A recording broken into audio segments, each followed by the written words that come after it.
हाय दोस्तों, आज मैं लाई हूँ सिटाडेल डियाना सीरीज। ये कहानी स्टार्ट होती है बिल्कुल वैसे ही जैसे एक अच्छा जासूसी ड्रामा शुरू होना चाहिए, पूरे सस्पेंस और साजिशों के साथ। जब सिटाडेल पहले रिलीज हुई थी, जिसमें प्रियंका चोपड़ा थी, उस सीरीज ने काफी लोगों को डिसअपॉइंट किया था। इसलिए हमें भी थोड़ा डाउट था सिटाडेल डियाना के बारे में। लेकिन जब हमने देखा कि इस बार अलग टीम ने शो बनाया है, तो थोड़ी उम्मीद जगी कि इस बार स्टोरी ज्यादा अच्छी होगी।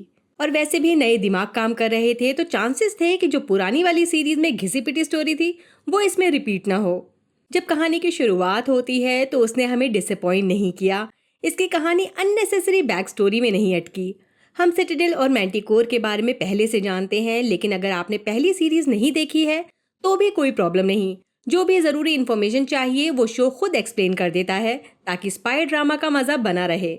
एक चीज जो क्लियर है वो ये कि मैंटिकोर नेटवर्क ग्लोबल है, लेकिन सब एजेंसीज एक पेज पर नहीं हैं। मैंटिकोर एजेंसीज ने मैंटिकोर इटली पर रोक लगाई है, जिससे उन्हें कई परेशानियों का सामना करना पड़ रहा है, और ये पुराने इवेंट्स की वजह से है। जाहिर सी बात है, इटली को ये पसंद नहीं आ रहा। इसका मतलब है अगले 3 साल तक उनके पास वोटिंग पावर नहीं होगी, और इटली ये समझना चाहता है कि आखिर ऐसा क्यों हो रहा है। इटली अपनी पुरानी गलतियों से अब तक कुछ नहीं सीखा। यहीं से हमें एक जबरदस्त बैक स्टोरी का हिंट मिलता है। साथ ही हमें ये भी दिखाया जाता है कि आगे क्या होने वाला है। जैसे कि हम किसी को कॉर्नर में पुश करते हैं, ऑब्वियस है कि वो फाइट बैक करेगा। सिसिली, जो मेंटिकोर फ्रांस की हेड है, इटली के हेड के बेटे इदो को एक ऑफर देती है। वो सजेस्ट करती है कि इटली की टेरिटरी 2 हिस्सों में डिवाइड कर दी जाए। इस डील के थ्रू इटली का एक हिस्सा और पूरा फ्रांस मिलकर काम करेंगे और मेंटिकोर को अपने हिसाब से कंट्रोल करेंगे। इसमें शादी भी शामिल होगी, लेकिन ईदो ने अभी तक शादी वाली बात का जवाब नहीं दिया है। इस कहानी में डियाना एक सिटाडेल एजेंट है, जो अब मेंटिकोर में स्पाई बन गई है। अब जब सिटाडेल बंद हो चुका है, उसके पास कोई चॉइस नहीं है सिवाय मेंटिकोर के साथ रहने और फेक लॉयल्टी दिखाने के। वो इंस्ट्रक्शंस को अच्छे से फॉलो करती है, वो गलत डिसीजन लेती है, पर लगता है इसके पीछे कुछ और रीजन है। आगे बढ़ते हैं। डियाना और लूका एक रिकॉन मिशन पर भेजे जाते हैं, जिसमें इन्हें सिर्फ इन्फॉर्मेशन इकट्ठा करनी थी, लेकिन डियाना एक टारगेट को शूट कर देती है। उसे बाद में रियलाइज होता है कि वो टारगेट गलत था। फिर डियाना और उसका पार्टनर लूका वहां से भागने की कोशिश करते हैं। लूका डियाना को उसकी गलती के लिए मारना चाहता है, क्योंकि वो इन सब में फंस सकता है। दोनों के बीच फाइट होती है और आखिर में डियाना लूका को शूट कर देती है, और फिर अपने आप को गोली मारकर सीन को ऐसे प्रिटेंड करती है कि लगे इनके बीच रियल फाइट हुई थी। नेचुरली जब डियाना इंटेरोगेशन के लिए लाई जाती है, क्योंकि सिर्फ वही वापस आई है, तो वो पूरा ब्लेम लूका पर डाल देती है। डियाना क्लेम करती है कि लूका किसी और के साथ इन्वॉल्व था और मैंटिकोर से निकलना चाहता था। अब ये बात कितनी सच है ये क्लियर नहीं, लेकिन कुछ तो सच्चाई होगी, क्योंकि इस बात की इन्वेस्टिगेशन की जा सकती है। डियाना सब कुछ पहले से प्लान कर कर आई थी। हमें ये भी पता चलता है कि इंटेरोगेशन के दौरान डियाना का लाई डिटेक्टर टेस्ट होता है, जिसमें वो पास हो जाती है। ये हमें दिखाता है कि डियाना कितनी काम और कंपोज्ड है। चाहे सिचुएशन कितनी भी टेंस हो, वो खिलाफ होती है, लेकिन प्रेशर में भी अपने इमोशंस को कंट्रोल कर लेती है। भले ही वो बेस्ट स्पाई अवार्ड न जीते, लेकिन बेस्ट डबल एजेंट अवार्ड जरूर जीत सकती है। उसके अपने हिडन प्लान्स चल रहे हैं। उसके पास वही एप्पल है जिसे जर्मन बंदा ढूंढ रहा था। वो उस जर्मन को पैसों के बदले हाफ एप्पल ऑफर करती है। ये उसका मैंटिकोर से निकलने का तरीका है। मजेदार बात यह है कि सीरीज एक्सप्लेनेशन में टाइम वेस्ट नहीं करती और डायरेक्टली एक्शन और सस्पेंस पर फोकस रखती है। हमें डियाना की बैक स्टोरी एक छोटी सी झलक में दिखाई जाती है, जहां डियाना अपने घर में एक लड़की सैरा के साथ है, जो शायद उसकी बहन है। दोनों एक प्लेन क्रैश की न्यूज देख रहे हैं और रो रहे हैं, जो ये दिखाता है कि क्रैश में इनके अपने लोग शामिल हैं। इसके बाद डियाना ब्लैक बॉक्स के बारे में इंफॉर्मेशन निकालती है, यानी वो कितनी आगे की प्लानिंग करती है और चीजों को कैसे देख पाती है, जो बाकी लोग नहीं देखते। उसी वक्त कोई डियाना को देख रहा होता है। वो उसके स्किल से काफी इम्प्रेस है। प्रेजेंट में रिवील होता है कि डियाना अपने हेल्थ इश्यूज के साथ साथ एक स्पाई है। उसे मैनियर्स डिजीज है, जो ईयर डिसऑर्डर होता है जिससे चक्कर आ सकते हैं। इसका कोई इलाज नहीं है, लेकिन सिम्टम्स को मैनेज किया जा सकता है। ऑब्वियसली एक स्पाई की लाइफ ये सिम्टम्स हैंडल करने के तरीके नहीं हो सकती, लेकिन इंटरेस्टिंग बात यह है कि डियाना को पिछले 8 सालों में एक भी अटैक नहीं आया। डियाना इडो से मिलने जाती है। उसे पता है कि इडो मेंटिकोर इटली को टेक ओवर करना चाहता है और डियाना को एजेंसी से निकलना है। दोनों एक टीम बनाकर काम कर सकते हैं, ताकि मेंटिकोर को वो वेपन मिल सके जो शायद सिटाडेल से आया है। डियाना के पास वेपन का फ्रेंच हाफ है और जर्मन के पास दूसरा हाफ। इदो डियाना पर ट्रस्ट नहीं करता, लेकिन अगर उसे अपना गोल अचीव करना है तो उसके पास कोई ऑप्शन नहीं बचा। यहीं से इनकी पार्टनरशिप शुरू होती है। डियाना ने जर्मन को प्रॉमिस किया था कि वो ड्राइव का डेटा डाउनलोड नहीं करेगी। इदो को ड्राइव डिक्रिप्ट करना जरूरी है ताकि पता चले कि उसमें है क्या, और इदो बिना पकड़े जाए ये काम कर सकता है। इदो के सिस्टम को ज्यादा टाइम नहीं लगता और एक अजीब सी गड़बड़ डिटेक्ट कर लेता है। ऐसा लगता है ये ड्राइव सिस्टम को कंट्रोल करने के लिए है, लेकिन इसके कोड में जानबूझकर एक एरर डाला गया था। अब इन्हें यह पक्का करना होगा कि जब डियाना ड्राइव जर्मन्स को हैंडओवर करे तो वो एरर उन्हें मिल जाए। जब इदो ड्राइव के साथ काम कर रहा होता है, उसका डैड इतोरे आता है। इतोरे चाहता है कि इदो सेसिली से शादी करे, पर इदो इस आइडिया से खुश नहीं है। वो बताता है कि सेसिली सिटाडेल की टेक्नोलॉजी का इस्तेमाल कर रही है और वो ये बात मैंटिकोर के बाकी ब्रांचेस से छुपा रही है। इदो सोचता है अगर सेसिली ट्रस्ट नहीं कर सकती तो शादी का क्या फायदा।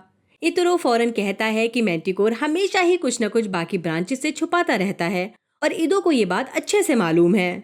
फाइनली इदो डिसाइड करता है कि वो डियाना के साथ टीम बनाएगा, भले ही ये एक दूसरे पर यकीन न करते हों। उसे मैंटिकोर को एक नई डायरेक्शन में ले जाना है और ये एक तरीका हो सकता है। इस फैसले के साथ इदो सेसिली को कॉल करता है और बताता है कि वो उससे शादी नहीं करेगा क्योंकि वो अपने डैड को फॉलो नहीं करेगा। इसके लिए अब बड़ी प्रॉब्लम खड़ी हो गई है, वो ये कि मैंटिकोर इटली के सिस्टम को हैक कर लिया गया है और सभी इटालियन एजेंट सिस्टम से लॉकआउट हो गए हैं, यानी अब ये सिस्टम को यूज नहीं कर सकते। और हाँ, ये हैक सिसिली ने किया है, जो इदो के डिसीजन के बदले इटली पर अटैक करने का प्लान बना रही है। हैक के बाद इटालियन एजेंट्स अपने ही डेटा एक्सेस नहीं कर पा रहे और सारा डेटा एक्सपोज हो गया है। इसलिए इदो सजेस्ट करता है कि ये इल्जाम जर्मन्स पर डाल दिया जाए और कहा जाए कि इनके कंप्यूटर्स में जो इन्फॉर्मेशन थी वो उड़ चुकी है। इस तरह से जर्मन्स पर ब्लेम शिफ्ट करके मैंटिकोर इटली अपनी गलतियों को छुपा सकता है और जो हैकिंग या सिस्टम फेलियर हुआ है उसका रीजन भी जर्मन के ऊपर थोपा जा सकता है। यानी इटालियंस हमेशा से धोखा देते आए हैं और इसी वजह से बाकी मैंटिकोर उन पर ट्रस्ट नहीं करते। साथ ही ये भी समझ में आता है कि इदो और उसके डैड को मैंटिकोर के बारे में कितना कम पता है, जो इदो और डियाना के लिए एक बड़ी टेंशन की वजह बन रही है। लगता है फिलहाल इदो और डियाना सिर्फ एक दूसरे पर ही ट्रस्ट कर सकते हैं, पर इतोरे को डियाना पर बिल्कुल भी भरोसा नहीं। उसे एक अननोन व्हीकल फॉलो कर रही होती है। जब आप मैंटिकोर के अगेंस्ट काम कर रहे हैं और इम्पल्सिव हैं तो ऐसा होना सरप्राइजिंग नहीं है। फॉर्चुनेटली डियाना को जल्दी ही पता चल जाता है कि कोई उसका पीछा कर रहा है। कुछ देर बाद उसे पता चलता है जो टैक्सी उसका पीछा कर रही है वो कोई और नहीं बल्कि सैरा है। सैरा डियाना का पीछा क्यों कर रही थी? सैरा को पता है डियाना कुछ छुपा रही है। डियाना बोलती है वो फाइनेंस में काम करती है, वो देर रात तक बिजी होती है। सैरा बस ये जानना चाहती है कि डियाना सच में क्या करती है। सैरा डियाना के घर चली जाती है और वो जैसे ही वहां पहुंचती है हम देखते हैं डियाना के घर में हर जगह कैमरास लगे हुए हैं। प्रॉब्लम यह है कि सिसिली सभी एजेंट्स को मार रही है। उसे अपनी ड्राइव वापस चाहिए। मीटिंग में उसने गड़बड़ की थी जिस वजह से डियाना टॉप टारगेट बन जाती है। उसका घर टारगेट बन जाता है जिससे सैरा भी रिस्क में आ जाती है। जब डियाना अपने अपार्टमेंट वापस आती है तो सैरा वहां नहीं होती, पर एजेंट्स उसका इंतजार कर रहे होते हैं और एक शूट आउट शुरू हो जाता है। कुछ देर बाद एजेंट्स उसे छोड़कर चले जाते हैं। इदो अपने को प्रूव करता है और अभी के लिए वो एक ट्रस्टवर्दी पार्टनर लग रहा है। असल में उसने अपने डैड को बेवकूफ बनाकर सिसिली को ट्रिक किया। डियाना को एक कॉल आती है, वो रेस्टोरेंट आती है। यहाँ इदो और सैरा बैठे हैं। इदो डियाना के अपार्टमेंट में पहले पहुंचकर सैरा को बहाने से डिनर पर ले आया और उसकी जान बचा ली। सैरा को यकीन है डियाना और इदो के बीच कुछ तो है, ये शायद कुछ होने वाला है। अब हमें पास्ट का सीन दिखाया जाता है। इस शो का अच्छा पॉइंट ये है कि ये क्लियर करता है कि हम किस टाइमलाइन में हैं। डियाना के बाल पूरी तरीके से बदल जाते हैं। हमें पता चलता है कि कैसे गैब्रियल ने डियाना को सिटाडेल में घसीटा। डियाना जब प्लेन क्रैश के ब्लैक बॉक्स की तलाश कर रही थी तब वो गैब्रियल तक पहुंची। वो मानता है कि उसका एक एजेंट प्लेन में मारा गया। फिर वो डियाना को एक स्विमिंग पूल ले जाता है जहां बेसिक ट्रेनिंग हो रही है। गैब्रियल ये भी कहता है कि डियाना दूसरे सिटाडेल एजेंट्स के बारे में नहीं जानेगी और वो भी उससे नहीं मिलेंगे। यहाँ उसकी सिर्फ फिजिकल ट्रेनिंग नहीं हो रही बल्कि वो अपने गुस्से को कंट्रोल करना सीख रही है। हमें ये भी पता चलता है उसे लाई डिटेक्टर टेस्ट को पास करने के लिए कैसी ट्रेनिंग मिली थी। इसका मतलब ये नहीं कि वो हमेशा अपने इम्पल्सेस को रोक पाएगी, लेकिन जितना हो सके वो कंट्रोल कर सकती है। ये सब टेक्नोलॉजी पर बेस्ड है। उसके चेस्ट पर कुछ पैच दिखाई देता है और लगता है ये उसकी कंडीशन का पहला साइन है। जिस टाइप की ट्रेनिंग हो रही है वो उसकी डिजीज को ट्रिगर करती है। अब हमें 8 साल पहले का दिन दिखाया जाता है। जब डियाना अपनी कार में बैठती है तो अचानक एक आदमी उसके सिर पर बंदूक तान देता है।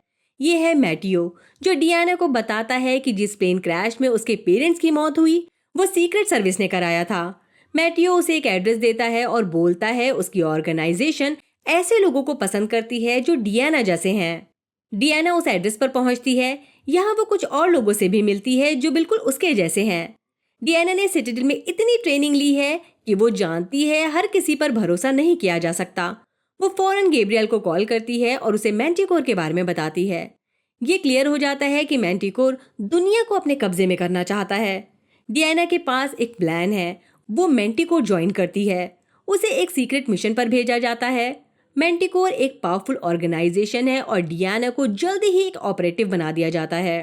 गैब्रियल, जो डियाना का मेंटोर है, उसे कहता है कि अब वो मैंटिकोर के एजेंट जैसा एक्ट करे। लेकिन गैब्रियल चाहता है कि जब डियाना को मिशन की लोकेशन मिले तो वो उसे बताए। डियाना अपने मिशन पर जाती है तो सिटाडेल उस मिशन पर डियाना को रोकने की कोशिश करता है, लेकिन ये प्लान सिटाडेल के फेवर में नहीं जाता। ये दिखाता है कि कैसे मैंटिकोर पावर में आना शुरू कर रहा था और सिटाडेल को गिराने की प्लानिंग की जा रही थी। मैंटिकोर को सिटाडेल के वहां होने से कोई हैरानी नहीं होती, बस उन्हें गुस्सा आता है कि सिटाडेल उनकी लोकेशन तक पहुंच गया। पिज़्ज़ा डुओमो में एक बॉम्बिंग होती है जिससे मैंटिकोर को लेकर डियाना का भरोसा हिल जाता है। गैब्रियल उसे कहता है कि वो मैंटिकोर में अंडर कवर रहे ताकि वो उन्हें गिराने में मदद कर सके, लेकिन इससे डियाना और ज्यादा खतरे में पड़ जाती है। अब प्रेजेंट में आते हैं। डियाना और उसकी बहन सैरा एक कार में हैं। डियाना सैरा को बेहोश कर देती है और उसे अपने घर ले आती है। अगले दिन जब सैरा उठती है तो उसके मन में बहुत सारे सवाल हैं और वो डर गई है। उसे समझ नहीं आता कि डियाना उसे सच क्यों नहीं बता रही। उसे जानना है रात में हुआ क्या था। डियाना उसे कोई जवाब नहीं देती तो सैरा गुस्से में कहती है कि वो उसे दोबारा कांटेक्ट न करे। सैरा स्मार्ट है, उसे लगता है कि डियाना कुछ गड़बड़ कर रही है, इसलिए वो जवाब चाहती है। वहीं इतोरे और उसकी फैमिली एक प्रॉब्लम के बारे में डिस्कस करते हैं। पहले इतोरे ने इदो की बात मानी थी और काम टेम्परेरी हो गया था, लेकिन अब जर्मन एजेंट जिसे ये ढूंढ रहे हैं मिल नहीं रहा। इन्हें समझ आता है कि ये वो जर्मन एजेंट नहीं है जो पहले था और इस नए एजेंट के पास उन इम्पोर्टेंट डिटेल्स की इन्फॉर्मेशन नहीं है। फिलहाल ये इतोरो के लिए बहुत अच्छी बात है क्योंकि उसे टाइम मिल गया है, लेकिन ये प्रॉब्लम भी बन सकती है अगर ज्यादा देर तक ये सिचुएशन रही। इतोरे को अब ये टाइम अपनी एडवांटेज में लेना पड़ेगा क्योंकि वो मैंटिकोर फ्रांस के नीचे काम करते करते थक चुका है। इतोरे अब फ्रांस के कंट्रोल में रहने से परेशान हो चुका है। उसका मानना है कि सारी मैंटिकोर टेरिटरीज को एक इक्वल लेवल पर होना चाहिए और वो सेसिली के लिए और ज्यादा काम नहीं करना चाहता। इदो का प्लान है कि वो डियाना के साथ सिसिली जाए और इटली के टेरिटरी को कैसे बढ़ाया जाए इस पर काम करे। इसके लिए उसे वेबर, जो एक जर्मन ऑपरेटिव है, उसे ट्रैक करना पड़ेगा। इदो अपनी लीडरशिप स्किल्स को बार बार प्रूव करता है। वो अपनी जरूरत की इंफॉर्मेशन को ढूंढने के नए नए तरीके सोच रहा है। हालांकि उसे डियाना पर यकीन नहीं करना चाहिए, लेकिन अभी तक उसे कोई रीजन नहीं दिखा कि वो उस पर शक करे।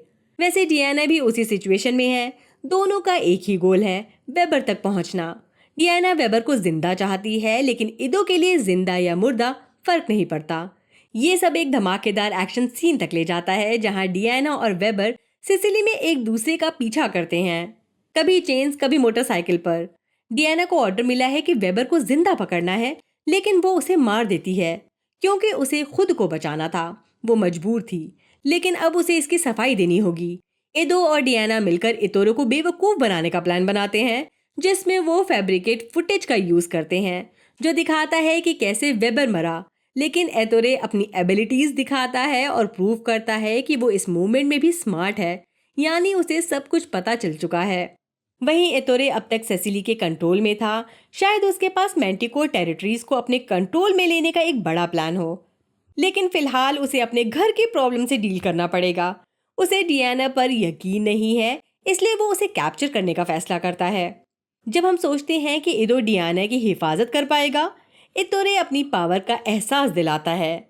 डियाना की पोजीशन मैंटिकोर में उतनी ही सिक्योर है जितना वो अपने आप को कंट्रोल में रख पाए। अब हमें इदो का पास दिखाया जाता है जब वो सेसिली के साथ था।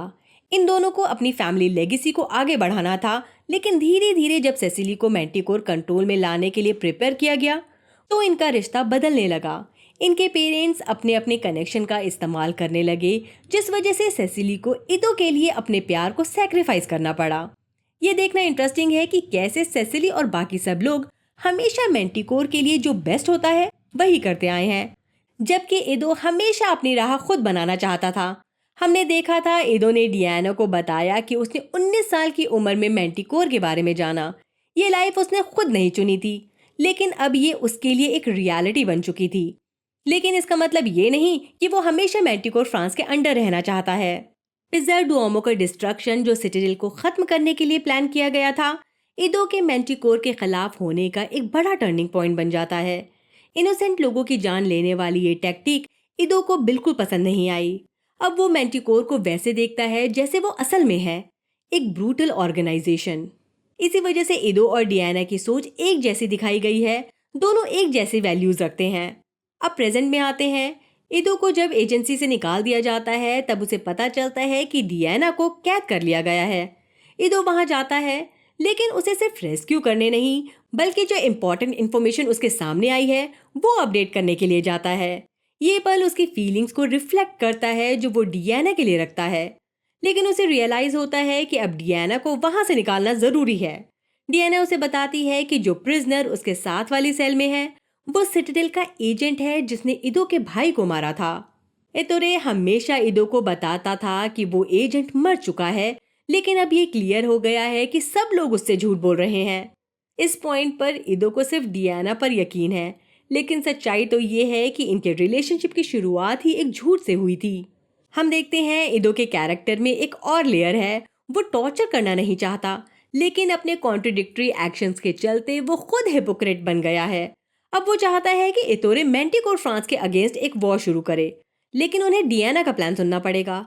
इतोरे को डियाना पर भरोसा नहीं है, लेकिन वो जानता है कि ये उनके दूसरे बेटे को ऑनर करने का सबसे अच्छा तरीका होगा। डियाना का प्लान है कि वो मैंटिकोर फ्रांस में घुसेगी। वो वहां ट्रांसफर चाहती है जहां वो इतोरे के लिए डबल एजेंट बनकर काम कर सके, लेकिन इसका मतलब ये भी है कि अब वो ट्रिपल एजेंट बन गई है। डियाना इतरो को समझाती है कि उसके पास एक मौका है मैंटिकोर के एचक्यू में घुसकर वेपन का आधा हिस्सा चुराने का। इतरो को ये समझ आता है कि इदो और डियाना के पास एक प्लान है और उसके पास कोई चॉइस भी नहीं बची। उसे इदो को वापस अपनी टीम में लेना होगा। इदो की बायोमेट्रिक टेक्नोलॉजी के बिना इनका काम नहीं चलेगा, लेकिन इतरो को एक तरीका निकालना होगा जिससे वो डियाना और इदो को अपने बेनिफिट के लिए यूज कर सके।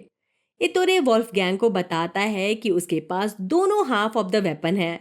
वोल्फगैंग को इतोरे पर भरोसा करना ही पड़ेगा। इतोरे के पास प्लान है, जबकि इदो और डियाना के पास दूसरा हिस्सा है। जैसे हाफ ऑफ द वेपन को एक साथ लाना पड़ता है, वैसे ही इतोरे, इदो और डियाना को एक साथ आना होगा ताकि इटालियन प्लान कामयाब हो सके। डाउट का बीज भी बोना जरूरी है। इतोरे इस स्ट्रेटेजी को यूज करता है जब वो वोल्फगैंग को बताता है कि सेसिली का वेपन का हाफ डिफेक्टिव है। इससे सेसिली और वोल्फगैंग के बीच टेंशन बढ़ने लगती है। वहीं इदो फ्रांस के मिशन से पहले अपने मैंटिकोर एजेंट्स को एक जबरदस्त स्पीच देता है। उसने सबको क्लियर कर दिया कि डियाना अब इनके साथ काम कर रही है, पर ये फ्रांस को नहीं पता। इदो का लीडरशिप स्टाइल स्ट्रॉन्ग है और उसमें मैंटिकोर को अपने तरीके से चलाने की स्किल्स हैं, लेकिन अभी भी उसका सबसे बड़ा ऑब्स्टेकल उसका डैड है। मैंटिकोर फ्रांस और जर्मनी अभी भी लोगों को कंट्रोल करना चाहते हैं, पर इदो ऐसा नहीं चाहता। अब हम पास्ट में चलते हैं जहां सिटाडेल इटली पर होने वाले अटैक को दिखाया जाता है, जिसमें डियाना मैंटिकोर के साथ शामिल होती है। डियाना नर्वस है क्योंकि उसे पता है उसे शायद उन लोगों को मारना पड़े जिनके लिए वो लॉयल है। यही वो अटैक है जो गलत हो जाता है और इनरिको की मौत का रीजन बनता है। इस इवेंट के बाद मैंटिकोर और सिटाडेल के बीच इटली में बढ़ती नफरत और डीप हो जाती है। डियाना मिशन के दौरान सिटाडेल के मेन फ्रेम तक पहुंचती है जहां एक सिटाडेल एजेंट एक वेपन को डिस्ट्रॉय कर रहा होता है। डियाना उसकी मदद करती है और हमें पता चलता है कि एनरिको को मारने वाली खुद डियाना थी। ये एक राज है जो उसने हमेशा अपने अंदर दबा कर रखा, और अब समझ आता है कि जब उसने सिटाडेल एजेंट को कैद में देखा तो उसने अपने गिल्ट का सामना किया। उस एजेंट ने कभी भी डियाना को एक्सपोज नहीं किया। हम सोचते हैं डियाना कौन सी साइड पर है, ये समझना थोड़ा मुश्किल है। क्या वो सेसिली के साथ मिलकर काम करेगी? शायद अगर डियाना को मैंटिकोर से निकलने का एक परमानेंट तरीका मिले तो उसके डिसीजन बदल सकते हैं। लेकिन इदो के लिए बढ़ती उसकी फीलिंग्स सब कुछ कॉम्प्लिकेटेड कर देती है। ये क्लियर है कि उसके इमोशंस इदो के लिए उसके दिमाग में कॉन्फ्लिक्ट पैदा कर रहे हैं। ये फीलिंग्स उसे अपनी लॉयल्टी को लेकर सवाल उठाने पर मजबूर कर रहे हैं, जो अब तक सिटाडेल के लिए थी। डियाना के एक्शंस सब मैंटिकोर इटली के बड़े प्लान का हिस्सा दिखते हैं। उसने सेसिली को बताया कि जानीज एक ट्रैप सेट कर रहे हैं ताकि मैंटिकोर फ्रांस को टेक ओवर किया जा सके। इस ट्रैप के चलते इदो को अरेस्ट कर लिया जाता है, जो इटली का प्लान था। इदो के अरेस्ट होने से उसे अपना हिडन वेपन यूज करने का मौका मिलता है ताकि वो डियाना को फ्रेंच प्रिजन से निकाल सके। वहीं मैटियो को अभी तक डियाना पर पूरा यकीन नहीं है। डियाना ने मैंटिकोर के अगेंस्ट पहले जो कुछ किया है उसको देखते हुए ये नेचुरल है कि वो डाउट करे। फिर भी वो इटली का प्लान फॉलो करता है। उसने और उसकी टीम ने मैन्युफैक्चरिंग प्लांट से वेपन हासिल कर लिया और उनका प्लान कामयाब होता है। सेसिली को उसके ऑफिस में फंसा दिया जाता है और वहां का पावर कट कर दिया जाता है। इदो और डियाना फ्रेंच वेपन का असली हाफ को चुरा लेते हैं। मैंटिकोर इटली का प्लान काम कर जाता है और उन्होंने अपने प्लान को फोर्सफुली एग्जीक्यूट कर दिया। डियाना कहीं ना कहीं अब भी सिटाडेल के साथ जुड़ी हुई है। उसे मैंटिकोर के प्रिंसिपल पर यकीन नहीं। जो चीजें हमेशा उसे इदो के पास खींचती रही हैं वो ये है कि इदो भी मैंटिकोर के आदर्शों को नहीं मानता। लेकिन चीजें बदल रही हैं। इदो ने मैंटिकोर इटली को एतोरे के साथ रूल करने का फैसला किया है। इसका मतलब ये है कि अब उसे कुछ मैंटिकोर के तरीकों को फॉलो करना पड़ेगा। पास्ट में जो कुछ भी हुआ उसने डियाना के अंदर मैंटिकोर के लिए नफरत बढ़ाई है, लेकिन इदो के लिए उसकी फीलिंग्स उसके डिसीजंस पर असर डालने लगी है। इदो अपना वादा निभाता है। वो डियाना को पैसे देता है और उसकी आइडेंटिटी इरेज कर देता है, जिससे डियाना नई जिंदगी शुरू कर सके। लेकिन वो चाहता है कि डियाना उसके साथ रहे। उसे क्लियरली दिखता है कि डियाना भी उसे चाहती है। डियाना ने सारा के साथ अपनी नॉर्मल जिंदगी शुरू कर दी है। उसने कुछ राज अपनी बहन से शेयर भी किए, लेकिन पूरा सच नहीं बताया। डियाना ने सिर्फ वही बताया जो सारा को जानना जरूरी था, जैसे कैसे उसने अपने पेरेंट्स के लिए इंसाफ पाया। यही बात सारा के मन में सुकून लाती है और दोनों बहनें अपनी जिंदगी में आगे बढ़ने की कोशिश करती हैं। सारा अपनी फैमिली के साथ आइसलैंड सेटल हो रही है। डियाना को जल्दी ही समझ आता है उसे ये नॉर्मल लाइफ नहीं चाहिए। वो इदो के पास वापस जाती है। उसे उसके साथ रहना है। लेकिन एतोरे को ये बात समझ नहीं आती। उसे लगता है डियाना वापस इदो के लिए नहीं बल्कि किसी और प्लान के लिए आई है। इदो अपने डैड को जुपिटर का कोड देता है और उसे अपग्रेड करता है। एतोरे मैटियो को ऑर्डर देता है कि वो डियाना को मार दे। एतोरे का कहना है कि ये इदो के लिए बेस्ट डिसीजन है, क्योंकि डियाना की वजह से इदो की आंखों पर पर्दा पड़ गया है। दूसरी तरफ मैंटिकोर इटली और ज्यादा पावरफुल बनता जा रहा है। एतोरे और इदो अब फैमिली के हेड बन चुके हैं। इनका मानना है मैंटिकोर यूरोप का फ्यूचर जुपिटर वेपन में छुपा है। हमें पता चलता है आखिर जुपिटर वेपन असल में है क्या। ये वेपन माइक्रोस्कोपिक टेक्नोलॉजी को दुनिया भर के लोगों के अंदर इम्प्लांट कर देगा। मैंटिकोर सबको ट्रैक कर पाएगा और एश्योर करेगा कि दुनिया में अमन और शांति का माहौल हो। लेकिन इसका कॉस्ट क्या होगा, प्रिवेसी का क्या होगा? सबसे इम्पोर्टेंट बात यह है कि मैंटिकोर के पास जिंदगी और मौत का डिसीजन लेने की ताकत आ जाएगी। पता चलता है जुपिटर में ये अपग्रेड इदो ने किया है, लेकिन इदो ने ऐसा क्यों किया? एक पॉइंट पर एतोरे इदो से कहता है कि अब उसके पास रियल पावर है और उसे समझना होगा कि इसका मतलब क्या है। और शायद इदो ने ये समझ लिया है। जब इदो को पता चलता है कि मैटियो डियाना को मारने गया है, वो अपना सबसे बड़ा सीक्रेट रिवील करता है। उसने एक ग्लास में जुपिटर का इंजेक्शन मिक्स कर दिया था और वो पानी उसके डैड पी लेते हैं। इदो ने ये अपने डैड को मारने की नीयत से किया था। फिर वो किल स्विच का यूज करता है, जो इतरों के लिए सबसे बड़ा शौक था। हम देखते हैं कि इदो डियाना को प्रोटेक्ट करने के लिए किस हद तक जा सकता है। इससे साबित होता है इदो और डियाना एक दूसरे से सच में प्यार करते हैं और दोनों एक साथ रहना चाहते हैं, लेकिन दुनिया इनके अगेंस्ट है। उधर मैटियो और डियाना के बीच एक फाइनल फाइट होती है जिसमें वो बच जाती है। हमें पता चलता है गैब्रियल जो उसका ट्रेनर था जिंदा है। इतने सालों बाद डियाना को पता चलता है कि वो अकेली सिटाडेल एजेंट नहीं थी। उसका ट्रेनर अब उसके साथ है और एक बार फिर उसकी लॉयल्टीज डिवाइड हो जाएंगी। इसी के साथ वीडियो यहीं खत्म करते हैं। बाय, अपना ख्याल रखिए।